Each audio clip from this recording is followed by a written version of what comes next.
ሴቶች የሚማረኩባቸው የወንድ ልጅ ባህሪያት። በአንድ ወቅት በካፌ ወይንም በዩኒቨርሲቲ ግቢ ውስጥ ምናልባትም በጓደኛ የልደት ድግስ ላይ አንዲት በጣም የምታምርና ለመተዋወቅ የጓጓህላትን ሴት አይተህ ታውቃለህ። ልብህ በኃይል ይመታና እግሮችህ ይተሳሰራሉ።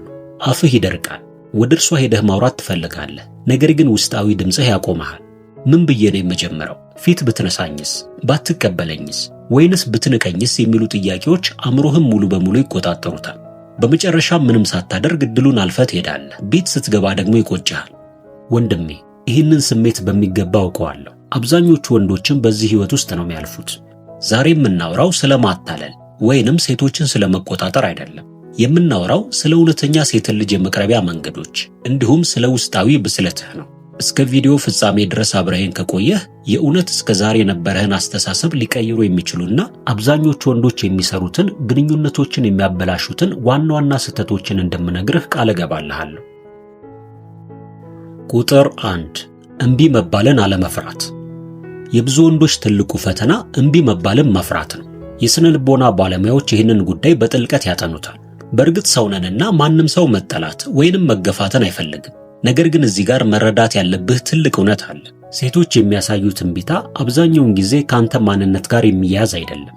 ምናልባትም እሷ በዛ ሰዓት ጥሩ ስሜት ላይ ላትሆን ትችላለች፣ አሊያም ደግሞ በሆነ ሐሳብ ውስጥ ገብታ ሊሆንም ይችላል። ብዙ ወንዶች ይህንን ነገር እንደ ግል ጥቃት አድርገው ይወስዱታል። ነገር ግን እውነታው እምቢታ ማለት ለዘላለም የተዘጋ በር ሳይሆን የህይወት የቃላት ልውውጥ አካል ብቻ ነው። ይህንን ፍርሃት በውስጥ ስትቀበለውና እምቢ መባል ምንም ማለት እንዳልሆነ ማመን ስትጀምር ያኔ ድፍረቱ በራሱ ጊዜ ከውስጥ ይፈልቃል። ሁልጊዜም ሴትን ልጅ ስትቀርብ ማተኮር ያለብህ ውጤት ላይ ሳይሆን በሂደቱ በመደሰት ላይ ብቻ መሆን አለበት። እምቢታ የጨዋታው ህግ አካል መሆኑን ስትረዳ የፍርሃት ሰንሰለት በራሱ ጊዜ መበጣጠስ ይጀምራል። ቁጥር 2 በራስ መተማመንህን መገንባት። አንድ ሰው ወደ ሌላ ሰው ከመቅረቡ በፊት መጀመሪያ ራሱን በሚገባ መጠበቅ መቻል አለበት። ይሄ ማለት ግን ውድ ልብስ መልበስ ማለት ሳይሆን ለራስ ያለ ክብር ተገቢ መሆን መቻል ማለት ነው። ንጽህና፣ አለባበስህና የሰውነት አቋምህ በቅድሚያ ስላንተ ማንነት ከምንም በላይ እንደሚናገሩ አትርሳ። አንዲት ሴት ስታይህ የምትሰጠው የመጀመሪያ ስሜት ባንተ ቁመና ላይ የተመሰረተ ነው። ይሄ ማለት ግን የሆሊውድ ተዋናይ ሆነህ መቅረብ አለብህ ማለት ሳይሆን ንጹህ መሆን፣ ለራስህ ተስማሚ ልብስ መምረጥና ቀጥ ብሎ መቆም በራስህ የምትተማመን ስለመሆንህ ትልቅ ማሳያዎች ናቸው። ትከሻህን ቀጥ አድርገህ አይን አይኗን እያየህ ስትናገር አንተ በራስህ የምትተማመን ሰው መሆንህን በግልጽ ያሳያል። ፈገግታ ደግሞ ትልቁ መሳሪያህ ነው። አንዲት ሴትን ስትቀርባት በፊትህ ላይ ያለው ሰላማዊ ፈገግታ ካንተ ምንም አይነት አደጋ እንደማይመጣባትና ቀናነትህንና ወዳጅነትህንም በግልጽ ያሳያታል። የድምፅህ ቃና ደግሞ በጣም ወሳኝ ነው። በጣም መጮህ ወይንም በዝቅተኛ ድምፅ ማውራት ግራ መጋባትህን ያሳያል። ነገር ግን ረጋ ብለህና ግልጽ በሆነ ድምፅ መናገር መቻል የውስጥህን መረጋጋት በሚገባ ያሳያል። እነዚህ ነገሮች ለሴቶች የደህንነት ስሜትን ከምንም በላይ እንደሚሰጧቸው አትርሳ። ቁጥር 3 ትክክለኛ ጊዜና ስሜታዊ ብስለት። ቦታና ጊዜ የሁሉ ነገር ቁልፍ ናቸው። በአዲስ አበባ ጎዳናዎች ላይ ወይንም በዩኒቨርሲቲ መጻሕፍት ቤት ውስጥ አንዲት ሴት ብቻዋን ቁጭ ብላ ስታነብ ወይንም ስታስብ ያንን ሰላሟን መረበሽ አክብሮት የጎደለው ሊሆን ይችላል። ትክክለኛ ቦታ የሚባለው ለውይይት ክፍት የሆኑባቸው ቦታዎች፣ ለምሳሌ በጓደኞችሽ ድግስ ላይ፣ ካፌ ውስጥ፣ አሊያም ደግሞ በአደባባይ ፓርክ ውስጥ ዘና ብላ እየተራመደች ሊሆን ይችላል። በጣም አስፈላጊው ነገር እሷን በምትቀርብበት ጊዜ የምታሳይህን ምልክቶች በሚገባ ማንበብ መቻል ነው። ለምሳሌ ወደ እሷ ስትቀርብ አቅጣጫዋን ካዞረች ወይንም በስልኳ በጣም ተጠምዳ ከሆነ ይሄ ምናልባት ለመነጋገር ጥሩ ጊዜ ላይሆን ይችላል። ይህንን መገንዘብ የስሜታዊ ብስለት አንዱ መገለጫ ነው። በኃይል መጫን የለብህም። በክብር በፈቃድና ለራስህ ቦታ በመስጠት ስትቀርባት አንተን እንደ በሳል ሰው መመልከት ትጀምራለች። በመጨረሻም እነግርሃለሁ ወዳልኩህ ወሳኝ ወደ ሆኑትና ግንኙነትን የሚያበላሹ ዋና ዋና ስህተቶችን ወደሚያነሳው ክፍል እየተቃረብን ነው። ከዛ በፊት ግን ሁለት መሰረታዊ የሆኑ ሴትን ልጅ እንዴት መቅረብ እንዳለብህ የሚጠቁሙ ወሳኝ ጥበቦችን አሳያለሁ። ለቻናላችን አዲስ ከሆንክ ሰብስክራይብ ማድረግህን ግን እንዳትረሳ እላለሁ። ቁጥር 4 የውይይት መጀመሪያና የጨዋታ ስሜት። ብዙ ወንዶች የሚሰሩት ትልቁ ስህተት በጣም የተለመዱና አሰልቺ የሆኑ የውዳሴ ንግግሮችን መጠቀም ነው።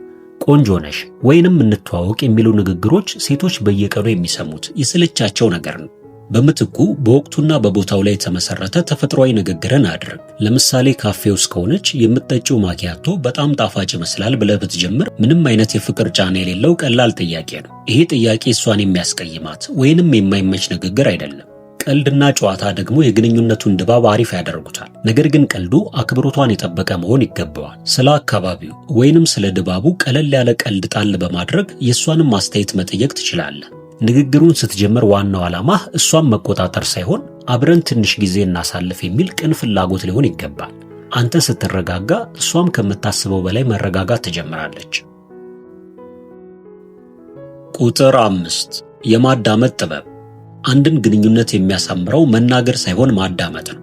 ብዙ ወንዶች ስህተት የሚሰሩት ብዙ ለማውራት በመሞከርና ራሳቸውን ለመሸጥ በመጣር ነው።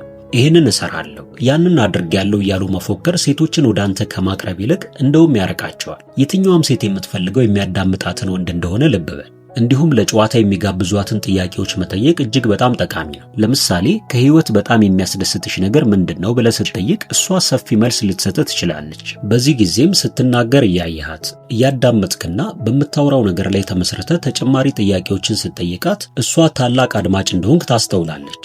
በስነ ልቦና ጥናቶች መሰረት ሰዎች የሚወዱት ስለነሱ እንዲያወሩ የሚያደርጓቸውን ሰዎች ብቻ ነው። አንተም ታዲያ ጥያቄዎችን በመጠየቅና የእሷን ሐሳብ በማክበር በውስጧ ልዩ ቦታን ትይዛለህ። በመጨረሻም እነግርሃለሁ ወዳልኩ ሚስጥሮች ላይ ደርሰናል። ከዚህ ቀጥሎ አብዛኞቹ ወንዶች የሚሰሩትንና ግንኙነታቸውን የሚያበላሹትን ሁለት ዋና ዋና ስህተቶችን እንመለከታለን። ቁጥር 6 መወገድ ያለባቸው ስህተቶች። ብዙ ጊዜ ውይይቶች ሲጀመሩ ነገሮች በጥሩ ሁኔታ ይሄዳሉ። ነገር ግን ብዙ ወንዶች በስሜት በመመራት ከመጠን በላይ በማውራት ራሳቸውን በማድነቅ ወይንም እሷን በማቋረጥ ውይይቱን ያበላሹታል። ትልቁ ስህተት ቶሎ ፍቅርህን መግለጽ ወይንም ከመጠን በላይ መቅረብ ነው። ገና ብዙ መተዋወቅ እያለባችሁ ፍቅረኛዬ ሁኚ ወይንም እወድሻለሁ ማለት በጣም አደገኛና አክብሮት የጎደለው ድርጊት እንደሆነ ልብ በል። እንዲሁም የራስህን ድንበር መጠበቅ አለመቻልህንም በግልጽ ያሳያል።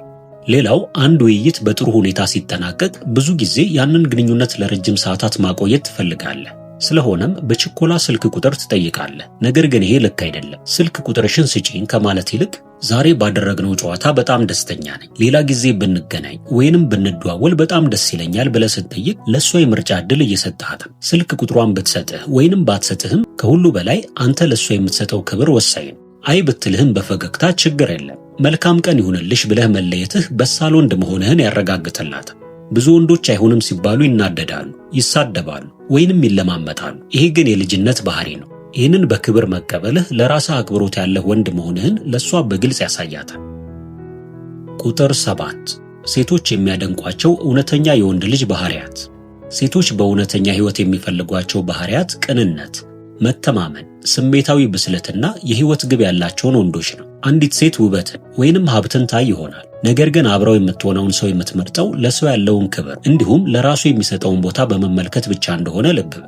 ስሜታዊ ብስለት ማለት በራስህ ስሜት ላይ ቁጥጥር ማድረግ መቻል ማለት ነው። ችግር ሲያጋጥምህ መረጋጋት፣ ኃላፊነትን መውሰድና ለቃላትህ መጠንቀቅ ትልቅ ነገር ነው። እነዚህ ባህሪያት ከሌሉህ ውጫዊ ውበት ብቻውን ዋጋ የለውም። አንተ እንደ ሰው ስታድግ፣ ስትማርና ለሕይወትህ ዓላማ ሲኖርህ ያ ነገር በራሱ መንገድ ሴቶችን ይስባል። ይሄ ተፈጥሮ የሰው ልጅ መስህብ ነው። ሕይወትህ ግብ ካለው አንተ የምትኖረው ለራስህ ብለህ ነው። ሴቶች ደግሞ በእንደዚህ አይነት ወንዶች እንደሚማረኩ እርግጠኛ ሆኜ ልነግርህ እችላለሁ። ውድ ቤተሰቦቻችን እስካሁን አብራችሁን ስለቆያችሁ እናመሰግናለን።